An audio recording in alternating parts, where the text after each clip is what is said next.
Kasama na po natin sa linya natin telepono si Jenilyn Mercado. Hi, Jen!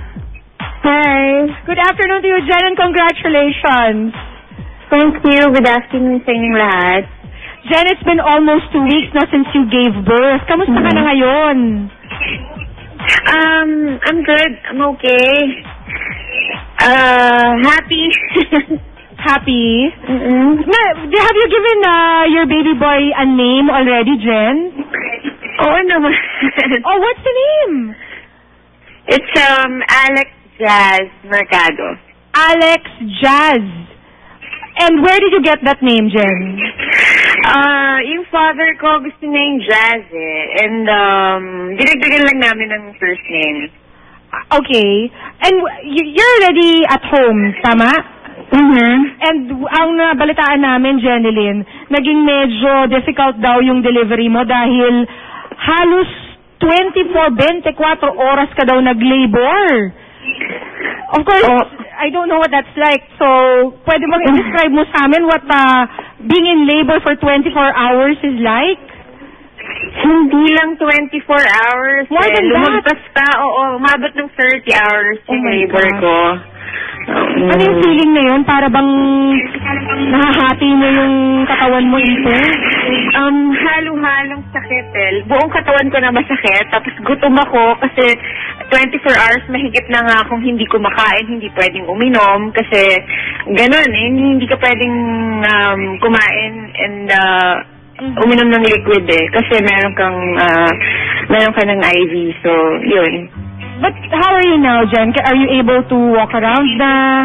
Kasi si Danica was also cesarean section and she's doing really well. She's in fact moving around, going places. Kung sino-sino binibisita with her baby. Si Nick, ikaw?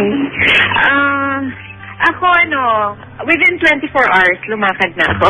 Oh, that's great. Of course, Jen, we'd also like to give you our condolences sa pagpanaw ng iyong ama.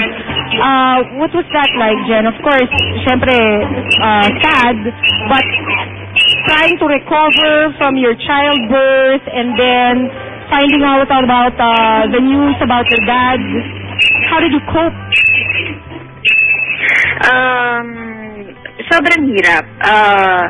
Sobrang emotional ko nung time na yon kasi happy, at the same time malungkot kasi pagdating ko dito sa bahay, parang inantay lang niya yung apo niya. Tapos yun, kinagabihan, nagpadala na siya sa hospital. Mixed emotion. Pero magandang sinyalis na rin niya na at least before he said goodbye, nakita niya ang iyong anak. Jen, last week nakausap namin si Miss Bing, yung mommy ni Patrick, no? At they don't even know that you've already given birth. Do you have plans of getting in touch with them and at least showing them your baby? Everybody knows naman na I gave birth na eh. So siguro wala namang hindi nakakaalam na nanganak ako. Halos buong Pilipinas alam na nanganak ako. Kayo nga, di ba? Alam nyo. So you have no intentions of getting in touch with them personally? Kumbaga, basahin na lang nila sa periodiko at panoorin na lang nila sa TV. Ganun ba yun? Kung gusto nila, pero I don't want to talk about them anymore. Okay. Let's move on na. Ayoko nang pag-usapan.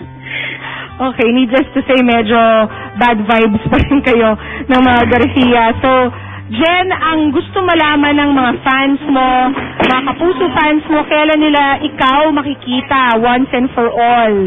At makita syempre ang iyong baby na siguro mabisita through video. By October, maglalabas kami ng coffee table book. Doon nila makikita yung baby ko. Pwede silang bumili sa mga bookstores, magazine stands, ayan. Your whole motherhood is going to be in a coffee table book? Yes. Simula, nung buntis ako, nung nanganak ako, and then nung yung baby. So, makikita nila yung buong experience ko. And your immediate plans for your baby? Kailan ang magiging binyag niya? Sino magiging ninong at ninang? Sa ngayon, kasi hindi pa namin napag-uusapan yung binyag, pero soon siguro. Okay, Jen, kamusta naman siya ngayon? And how are you handling the feeding, ganyan, nakakatulog ka ba? I know that it's quite difficult, no? Maya't maya, they're awake and you have to nurse them. Are you adjusting well to that? Nakakapanibago kasi first time ko maging mommy.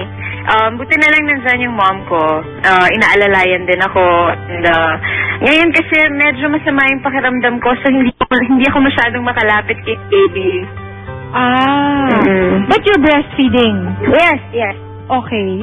And after all the hardships, Jen, of giving birth, ano yung feeling nang nakikita mo yung baby mo finally in your arms? Ang sarap ng feeling. Sobrang sarap ng feeling. Parang nawala lahat ng hirap, nawala lahat ng labor pains. Pagkatapos talagang makita yung baby, parang wala na yung hirap ng panganganak.